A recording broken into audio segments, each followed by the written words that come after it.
Fala, meu amigo, minha amiga, seja muito bem-vindo. Hoje é dia 7 de outubro, este é o nosso segundo editorial do dia. Vem cá, você já parou para pensar por que o agro e os caminhoneiros não se mobilizam para parar, né? Dada a situação que está acontecendo no Brasil, dada a loucura que nós vivemos hoje em dia, né? Muita gente me pergunta, mas por que o agro, por que os caminhoneiros não fazem como fizeram na época do Michel Temer? Você já parou para perguntar sobre isso? Pois é. Acabou de sair uma nota agora, né, num jornal, sobre os caminhoneiros, dizendo que os caminhoneiros e o agro têm um movimento independente para fazer uma paralisação geral a partir do dia 20 de outubro. Essa fonte não foi confirmada, até porque, segundo o próprio jornal, eles não querem que isso se torne um evento político, né? E assim como também deputados e senadores apoiadores da causa não querem sofrer represália do judiciário, caso isso aconteça.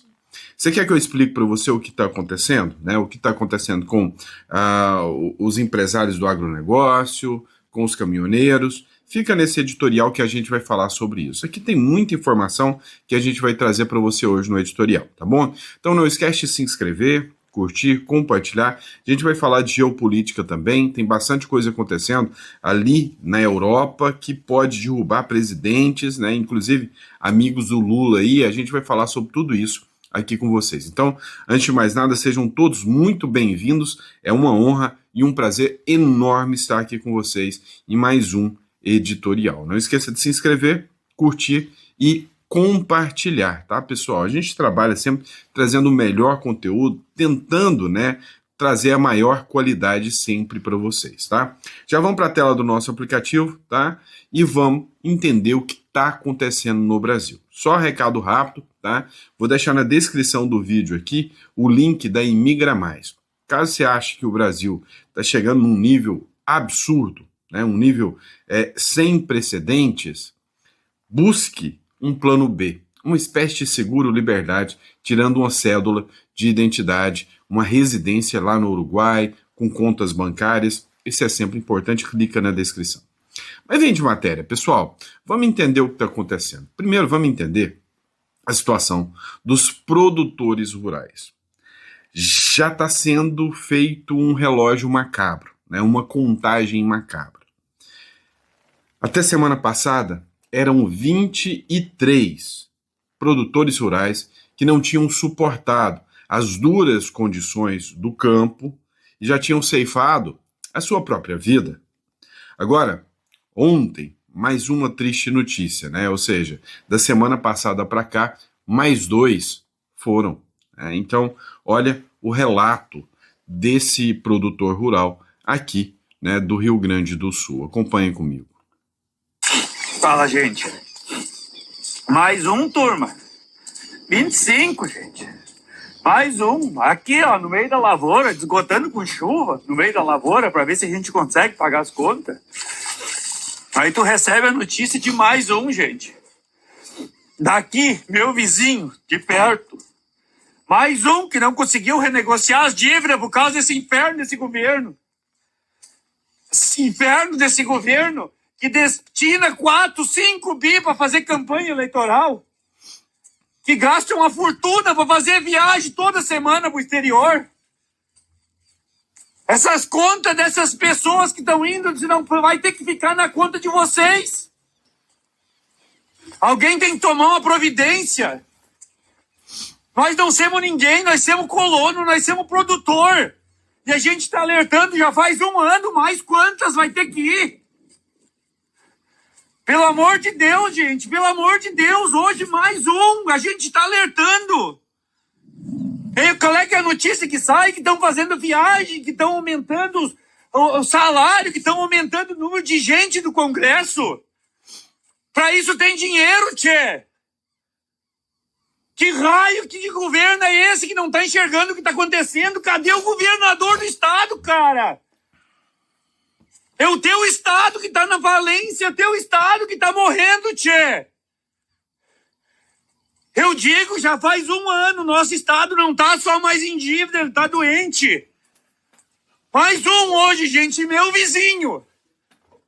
Que inferno, que praga, até quando isso tem que terminar, cara? Alguém tem que tomar uma decisão. Pois é, você vê aqui o discurso do produtor que estão sofrendo muito, tá? Olha só, a maioria dos produtores rurais, eles simplesmente estão pedindo falência porque não estão suportando. Ontem eu trouxe um caso para vocês de um produtor que gastou muito com a safra, gastou muito. Por causa dos juros altos que esse governo aplica, a colhedeira dele foi tomada pelo banco. Ele não tem como retirar a safra. Pagar para alguém, né, ir com a colhedeira e lá fazer a safra, vai sair o custo total do lucro que ele teria. Então, para ele, vai deixar tudo se perder.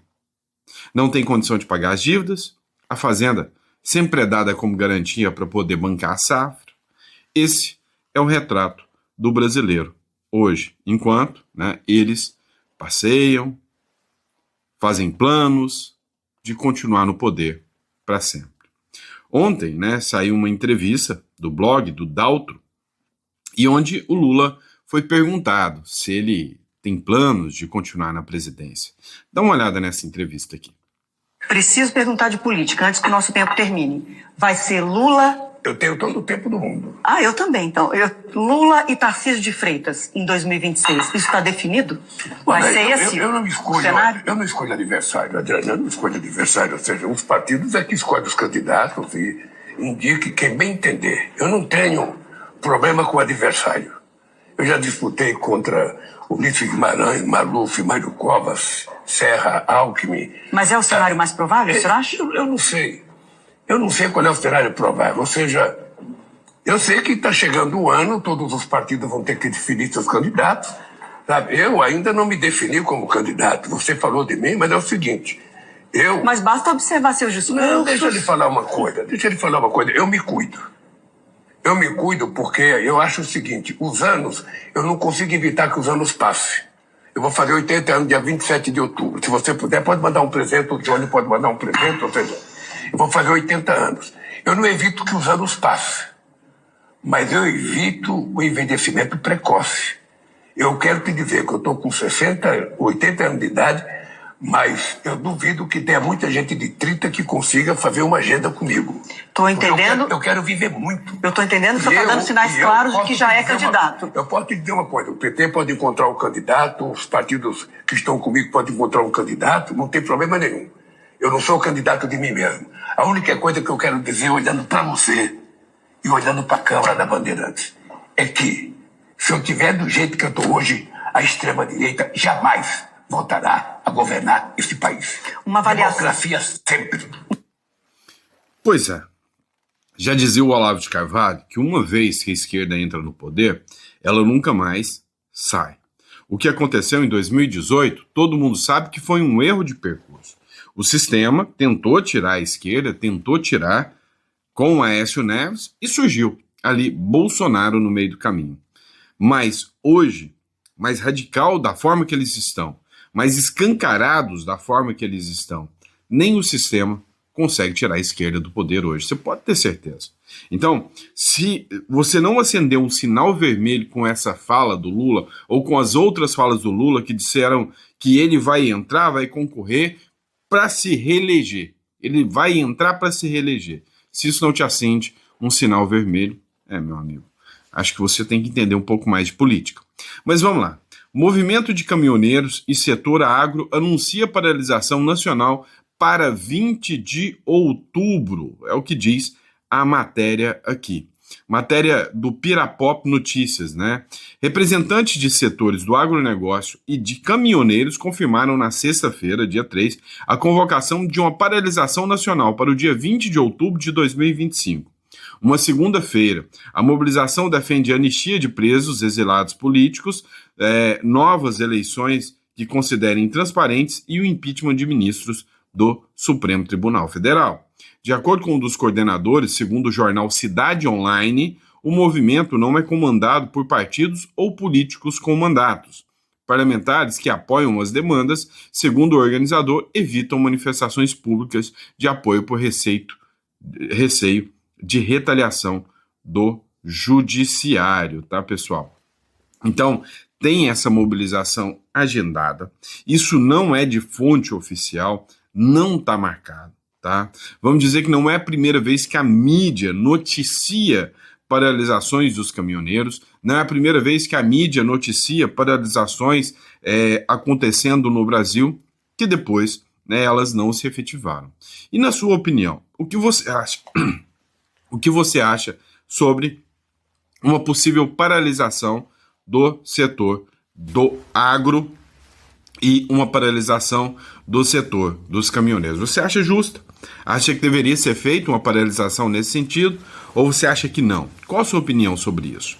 E também, você acha que isso vai acontecer ou é só mais uma notícia ao vão, né, ao léu? Qual é a sua opinião sobre essa situação da paralisação dos caminhoneiros, tá bom? Vamos lá, pessoal. Olha só, a CPMI do INSS está acontecendo a todo vapor. E aí, algumas figuras, né, que receberam milhões e milhões de esquemas envolvidos com o INSS, né, que têm uma vida de luxo baseada no dinheiro fruto do INSS, está sendo exposta. O presidente do INSS deu uma entrevista, né, à TV Cultura, e aí foi republicado aqui pelo Rodrigo Valadares. Máfia bilionária. Esquema criminoso aplicou dinheiro das fraudes do INSS em artigos de luxo e se articula para sair impune. Dá uma olhada aqui nesse trecho.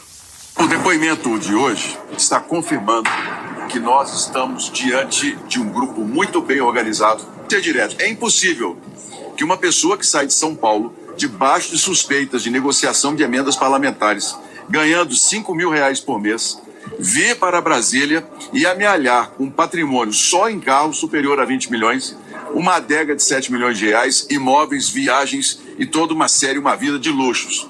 Está, a meu ver, muito bem demonstrado pela quebra do sigilo das informações financeiras que nós temos, de que ele é apenas uma parte de todo esse esquema. A Polícia Federal já o investiga como um suposto laranja e os dados estão mostrando que ele realmente não tem lastro naquilo que está colocando como sendo um patrimônio próprio. Mesmo que seja no imposto de renda, dificilmente ele consegue explicar a origem de tanto dinheiro, tantos bens valiosos que a Polícia Federal apreendeu. É uma máfia bilionária que sabe muito bem os meandros do poder, a Constituição, e que vai, de agora para frente, apresentar, inclusive, documentos que nós não sabemos se foram assinados anterior ou agora, depois das investigações. Eles estão buscando todos os detalhes, inclusive pedindo a essa comissão as informações de quebra de sigilo para que eles possam montar a defesa daqui para frente. A defesa que, a meu ver, o que eles desejam é a impunidade. Pois é, né, a fala do presidente da CPI do INSS. E um caso, né, chamou a atenção.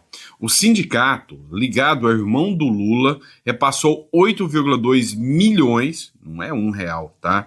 É 8,2 milhões a empresas de familiares de dirigentes do INSS. Então, figuras, né, parentes dos atuais dirigentes do INSS receberam milhões, né? Então não foram as figuras, né, que exercem cargos públicos, mas foram os familiares.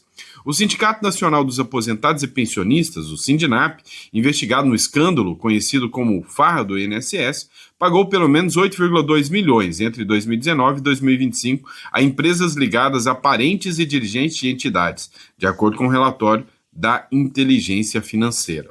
Os repasses envolveram, por exemplo, um dos escritórios de advocacia cujo dono é o genro de um ex-presidente do sindicato e de uma empresa de processamento de fichas de aposentados controladas por parentes do atual presidente Milton Batista de Souza, conhecido como Milton Cavalo. O Sindinap movimentou cerca de 1,2 bilhão no período investigado, com 586 milhões em receitas e 613 milhões em despesas. Entre os dirigentes citados está Frei Chico, José Ferreira da Silva, vice-presidente do sindicato e irmão do presidente Luiz Inácio Lula da Silva. Mas esse tipo de matéria aqui você não costuma acompanhar, né, na grande mídia. A grande mídia está mais focada em falar do encontro do Lula com o Trump e do quanto o Lula é um bom presidente e vai reverter, né, as tarifas aplicadas pelo Trump. Mas esse tipo de notícia aqui, né, acabam ficando num ou no outro jornal que acaba batendo aí esta matéria, né?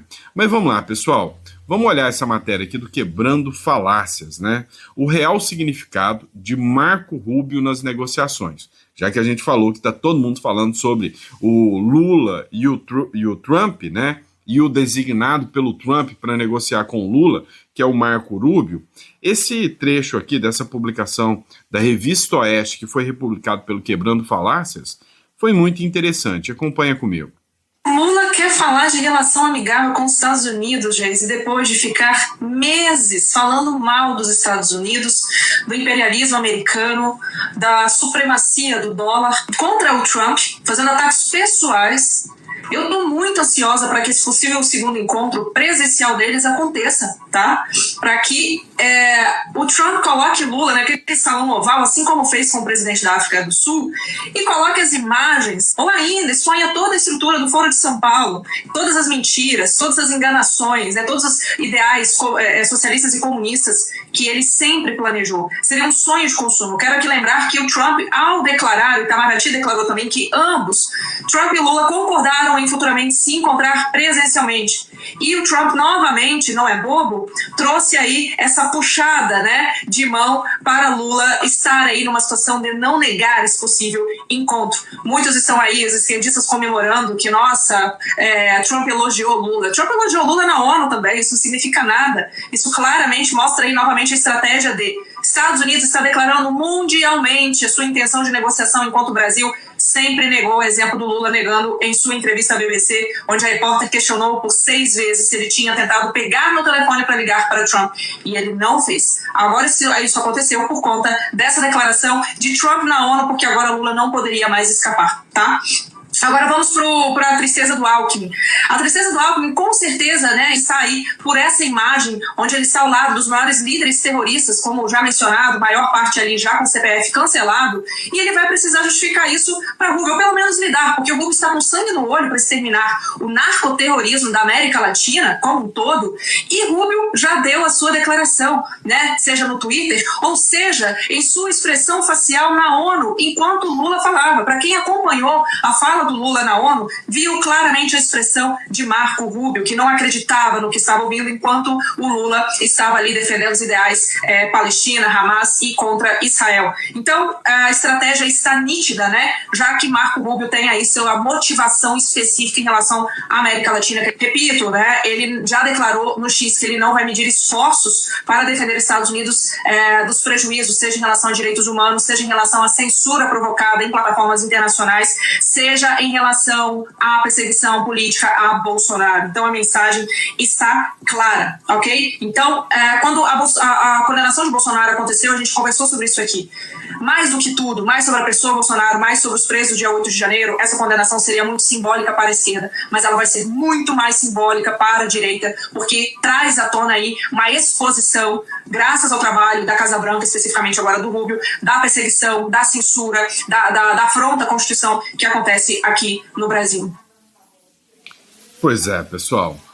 E aí, né, o que a gente tá agora é literalmente esperando, né, que seja feita a reunião, para a gente ver qual vai ser o posicionamento do governo norte-americano e do governo brasileiro, né, principalmente em relação às tarifas e às sanções do Supremo Tribunal Federal.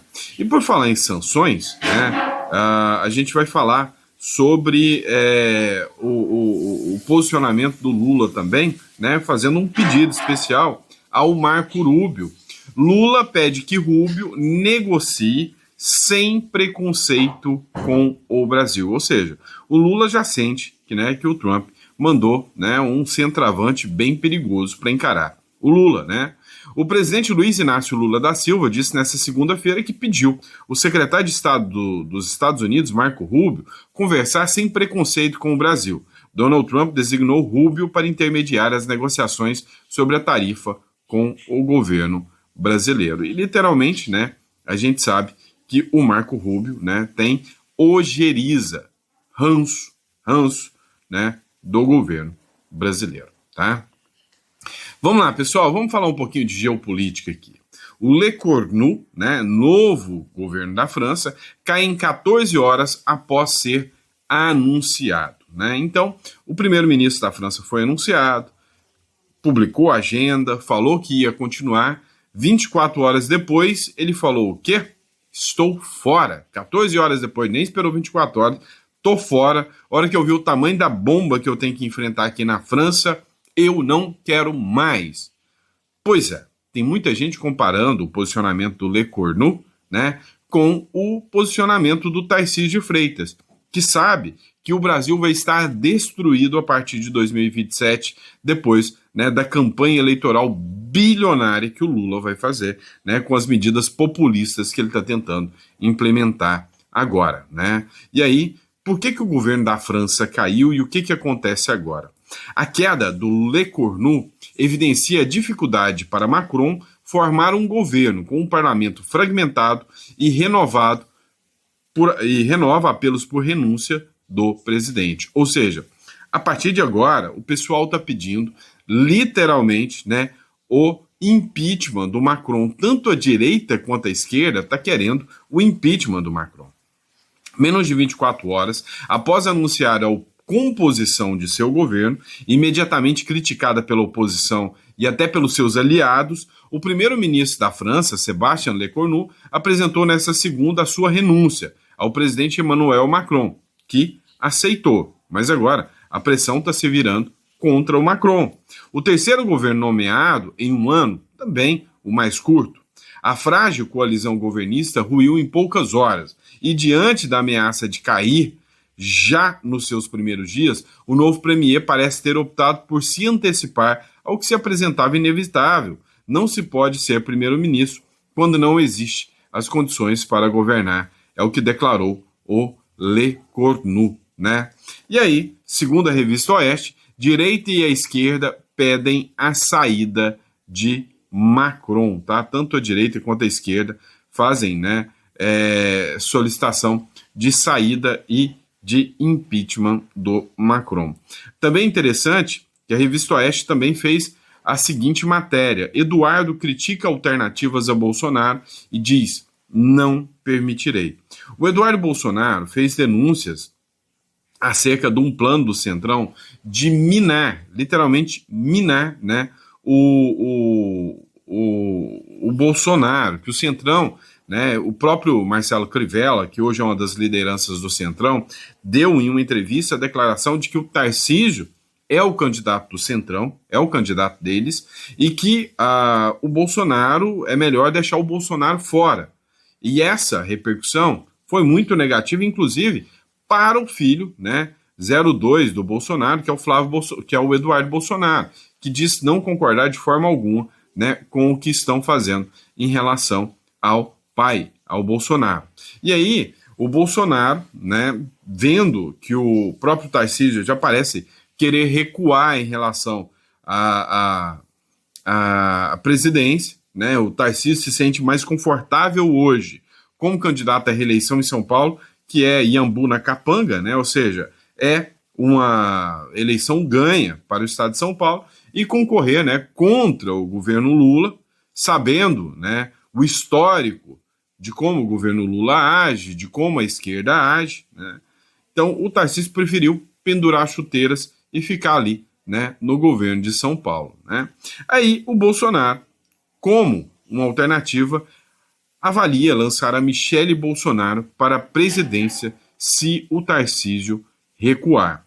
O ex-presidente Jair Bolsonaro analisa a possibilidade de lançar a ex-primeira-dama Michele Bolsonaro para disputar a presidência da República em 2026, diante da resistência do governador Tarcísio de Freitas em abrir mão da reeleição ao Palácio dos Bandeirantes. Segundo aliados, Michele surgiria como principal alternativa para encabeçar a chapa presidencial do PL.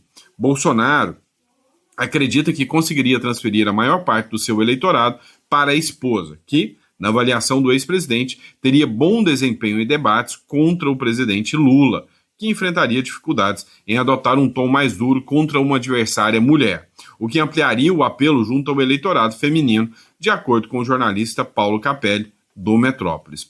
Olha, eu acho que é uma estratégia muito inteligente do Bolsonaro, tá? Sinceramente, né? Acho que é uma estratégia muito bem adotada por parte do Bolsonaro, colocar a Michele Bolsonaro. E eu vou além, né? A Michele Bolsonaro tendo um vice, né, com uma popularidade diante da direita, como o Romeu Zema, ou como o Ratinho Júnior, ou como o próprio Caiado, o que é improvável, né? Porque o Caiado, ele quer lançar sua candidatura própria, já lançou sua candidatura própria.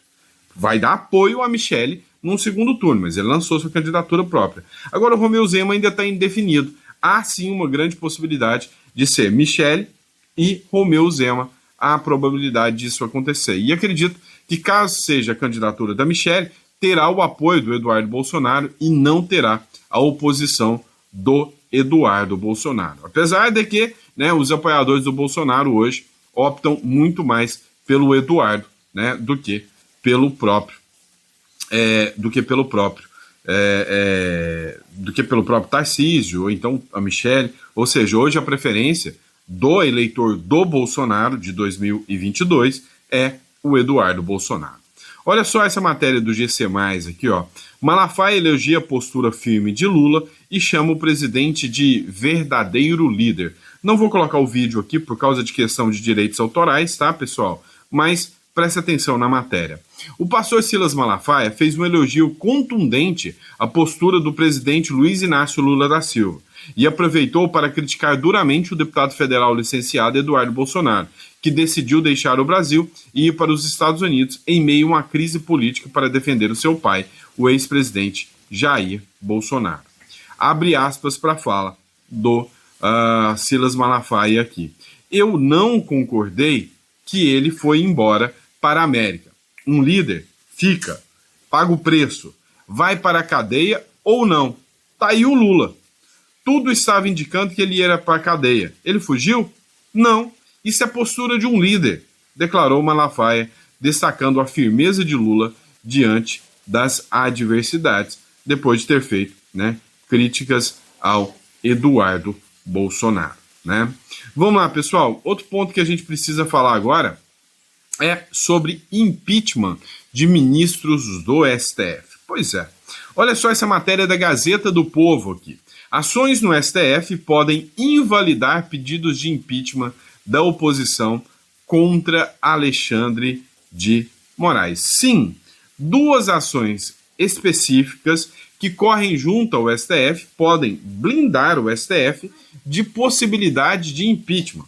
Podem colocar uma pá de cal e tornar o impeachment algo quase que inexistente. Pois é, uma das figuras que fez esse pedido é que mais me chama a atenção. Foram duas figuras. Uma delas, né, a Associação dos Magistrados. Até aí tudo bem, né? Os magistrados se protegem. Agora, o outro pedido foi feito pelo Solidariedade. Vem cá, o Solidariedade é o partido do Paulinho da Força. Partido do Paulinho da Força, que é o relator do projeto da anistia, que virou dosimetria com base na autorização do Supremo. Aí você percebe a influência do Supremo, né, em cima dos partidos. Duas ações apresentadas no Supremo Tribunal Federal podem invalidar os 5 principais pedidos de impeachment de ministros da Corte, protocolados no Senado, com o objetivo de destituir Alexandre de Moraes. As ações ajuizadas em setembro pela Associação dos Magistrados Brasileiros e pelo Partido Solidariedade pedem que o STF harmonize a lei do impeachment com os princípios da Constituição de 1988. Na prática, sem alterar a lei, a Corte pode impor obstáculos adicionais à proposição e ao avanço dos pedidos de impeachment protocolados contra os seus membros no Senado. Dentro do STF, há interesse em julgar essas ações, não só para anular os pedidos atuais, mas em razão do temor dos ministros de que, a partir de 2027, a direita faça maioria suficiente no Senado para eleger um presidente da Casa e começar a derrubar ministros do STF, né, pessoal?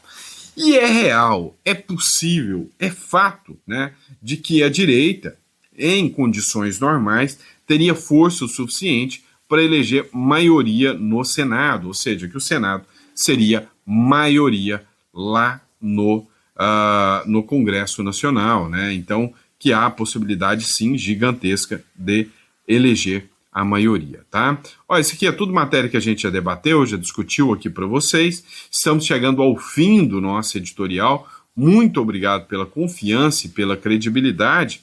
Recado rápido aqui para vocês, pessoal. Olha só, para você que está nos acompanhando, tá aqui na descrição o contato para a Imigra Mais. Olha, os rumos do Brasil estão incertos demais. E às vezes o sentimento é de que há uma derrota por parte do cidadão de bem. Há uma derrota daquele que pede menos imposto. Há uma derrota contra aquele que quer o bandido na cadeia. Há uma derrota contra aquele que pede que não, sabe, que não tenha corrupção no país.